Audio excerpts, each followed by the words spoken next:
Friends, Shri Swami Samarth. मी श्वेता तुमचे सगळ्यांचे अगदी मनापासून स्वागत करते माझ्या चॅनलमध्ये. तर कसे आहात तुम्ही सगळे? अपेक्षा करते की तुम्ही सगळेजण अगदी मजेत असाल. आपण आपल्या रोजच्या कामांमध्ये अशा काही गोष्टी शिकत असतो आणि काम सोपं करण्याचा प्रयत्न करत असतो. तर त्यामधूनच आपल्या अनुभवातून कामाच्या आपण काही टिप्स आणि ट्रिक्स म्हणजे शोधत असतो. तर अशाच काही माझ्या अनुभवातून मी काही टिप्स तुम्हाला तुमच्याशी शेअर करणार आहे. तर तुम्हालासुद्धा ह्या टिप्स माहिती आहेत का हे कमेंट करून मला नक्की सांगा. आणि नसेल माहिती तर तुम्हीसुद्धा याचा उपयोग करून बघू शकता. आणि तुम्हाला हे टिप्स जर उपयोगी वाटल्या तर नक्कीच मला लाईक आणि सबस्क्राईब करायला अजिबात विसरू नका. तर चला आपण आजच्या व्हिडिओला सुरुवात करूया. तर सुरुवात आपण करूया एक पहिल्या टिप्सपासून. तर पहिली टिप्स अशी आहे की आपण ज्यावेळेस म्हणजे मी असं करते की आता इथे भाजी टाकलेली आहे मी. तर भाजी टाकताना असं झालं की मी मसाल्याचा डबा घासून ठेवला होता. तर मला ह्या भाजीसाठी मसाले लागणार होते. तर मी भाजी टाकल्यानंतर ती थोडा वेळ झाकून शिजायला ठेवली आणि तोपर्यंत इथे मसाल्याचा डबा तयार केला. तर याच्यामध्ये पहिली टिप्स अशी आहे की हा मसाल्याचा डबा आपण यूज करण्यापूर्वी खाली टिश्यू पेपर किंवा न्यूजपेपर टाका आणि मग आपले मसाले भरा. म्हणजे डबा सारखा घासावा लागणार नाही आणि बरेच दिवस तो व्यवस्थित राहील. टिप्स नंबर 2 की हे मसाले भरताना माझ्या अशा लक्षात आलं की आपली मोहरी संपलेली आहे. आता ही जी ठेवलेली आहे ना मसाल्याच्या डब्यात तेवढीच आता उरलेली आहे. तर मला आता पुढचं सामान भरायचं आहे, त्यामुळे ही विसरून जाऊ शकते. त्यामुळे मी आता हे सगळं झाल्यानंतर पहिले सुरुवातीला हे नोट डाऊन करून ठेवणार आहे की मोहरी संपली. असं मी करत असते. अशी ही दुसरी टिप्स आहे की तुम्ही असं लिहून ठेवू शकता आणि मग त्यानंतर यादी करायच्या वेळेस त्या वहीमध्ये तुम्ही हे बघून लिहू शकता. म्हणजे तुम्हाला यादी करणं अगदी सोपं जातं.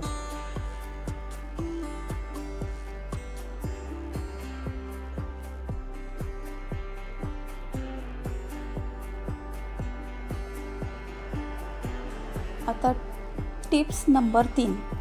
आता ही भाजी शिजेपर्यंत पूर्ण मी त्यामध्ये कोथिंबीरसुद्धा टाकायची होती. तर मी जी काही कोथिंबीर डब्यामध्ये ठेवलेली आहे की मी अगदी म्हणजे वरचेवर निवडलेली असते. तर त्यामध्ये जे काही पिवळी झालेली कोथिंबीर असेल किंवा खराब झालेली पाने असेल ती तिथल्या तिथेच लगेच काढून टाकते आणि जेवढी वापरायची असेल तेवढी धुवून स्वच्छ करून चिरून ठेवते.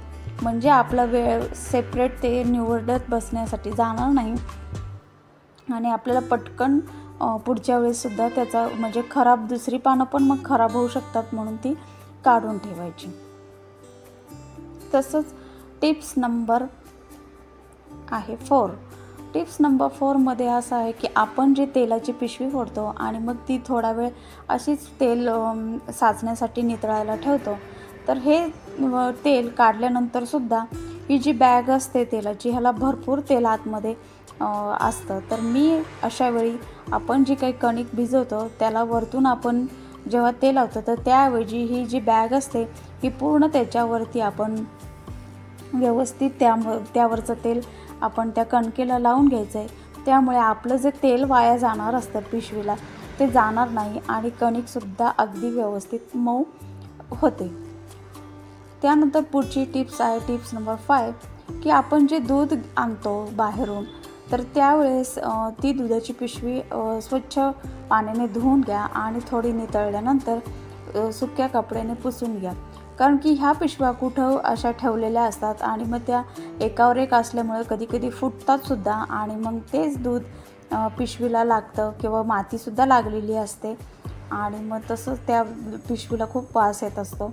तर त्यामुळे ती अशी स्वच्छ करून घ्या म्हणजे फ्रीजसुद्धा छान राहील. आता नेक्स्ट टिप्स आहे टिप्स नंबर 6. ज्यावेळेस आपण वरण करणार असतो डाळ त्यासाठी मी भिजवत असते हे तुम्हाला माहितीच आहे. तर ही डाळ भिजवताना आपण त्यामध्ये जर थोडे मेथ्याचे दाणे टाकले 7-8 तर ते सुद्धा दिसतील आणि अजिबात कडू लागत नाही वरणामध्ये ते, आणि त्यामुळे ते पोटात सुद्धा जाईल. मेथ्या आपल्याला केसांसाठी चांगलं असतं.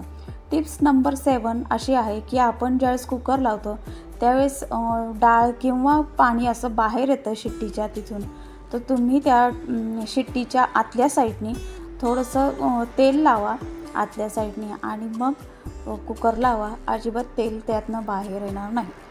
पुढची टिप्स आहे टिप्स नंबर 8. तर आपण हे पिठाचा डबा ज्यावेळेस आपण संपतं पीठ तर त्यावेळेस व्यवस्थित छान घासून वगैरे ठेवतो. तर तो डबा आपण ज्यावेळेस दळण करायचं असतं तर बाहेर जेव्हा तुम्ही दळण देणार असाल ना तर त्यावेळेस असं घासलेला डबा देऊ नका, कारण त्याच्यामुळे काय होतं तो डबा पूर्ण परत पिठाने माखून येतो आणि घासलेला डबा पूर्ण खराब होऊन जातो. तर त्यामुळे आपण हे बघा, हे मी दाखवते आहे, असं पूर्ण पीठ त्याला लागून राहतं. तर अशा वेळी आपण अशा ज्या बॅगा मिळतात, आपण गहू वगैरे आणतो त्यामध्ये, किंवा मग आपल्याकडे जर कापडी बॅग असतील तर अशा बॅगमध्ये दळायला द्या.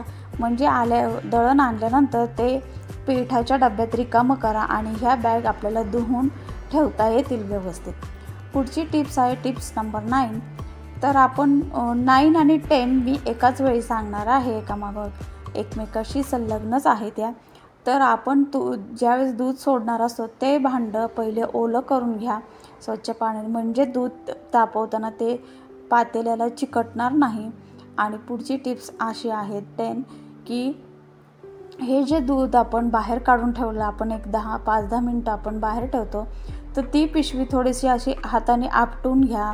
तर म्हणजे त्याला असं हाताने थोपटा किंवा थोडंसं हलवून घ्या. म्हणजे काय होईल, हे जे फॅट्स पिशवीला लागलेले असतात पहा, चिकट वगैरे, तर ते सुद्धा पटकन निघतील आणि पिशवीला कोणतंही दुधाचं कुठलंही हे लागून राहणार नाही.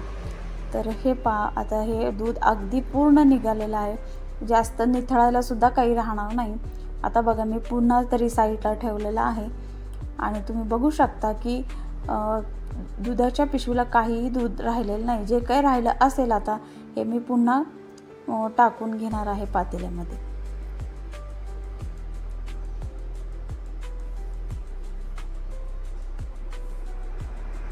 आता तशीच पुढची टिप्स आहे टिप्स नंबर 11.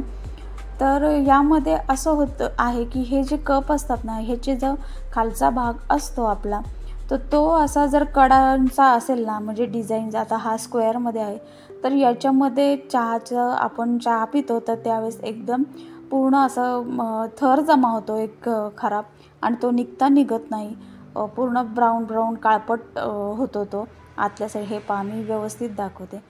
तर असे कप न घेता तुम्ही जे काही कपाचा तळ असतो ना तो गोल घ्या किंवा व्यवस्थित त्याला कॉर्नर नसतील असा घ्या. पुढची टिप्स आहे टिप्स नंबर 12 की हे जे आता शर्ट आहे तर हे इस्त्री करून येतात. तर आता हे लाईट कलरचे किंवा व्हाईट कलरचे जे शर्ट असतात हे आपण जर यूज केले नाही लगेच तर हे असेच कपाटामध्ये ठेवले जातात आणि त्यावर धूळ जमा होते. तर तुम्ही ते असे बॅगेमध्ये घालून ठेवा इस्त्री केलेले असल्यावर. आणि तसंच साड्यांचं पण मी सांगते की आता ह्या दोन्ही साड्या लाईट कलरच्या आहेत, तर या साड्या मी धुवून ठेवलेल्या आहेत, पण मी जेव्हा मला यूज करायचे असेल तेव्हा 2 ते 3 दिवस आधी इस्त्री करून आणायचं असेल, तर तोपर्यंत ह्या अशाच जर ठेवल्या तर ह्या म्हणजे पूर्ण खराब होतील धुळीने, म्हणजे धूळ बसते त्याच्यावर आणि त्यांची ग्लेजसुद्धा कमी होते. तर अशा वेळी ह्या साड्यांची आपण उलट्या घड्या घालून ठेवायच्या आहे कपाटामध्ये. लक्षात घ्या, याला इस्त्री केलेली नाही आहे, त्यामुळे त्या उलट्या घड्या घालून ठेवायच्या आहेत आणि मग तुम्हाला जेव्हा लागेल तेव्हा इस्त्री करून घ्या. तर अशा होत्या आजच्या टिप्स. तर व्हिडिओ तुम्हाला थोडा जरी उपयुक्त वाटला तर नक्की सबस्क्राईब करा आणि भेटूया अशाच एका नवीन व्हिडिओमध्ये. तोपर्यंत सगळ्यांना थँक्यू अँड बाय.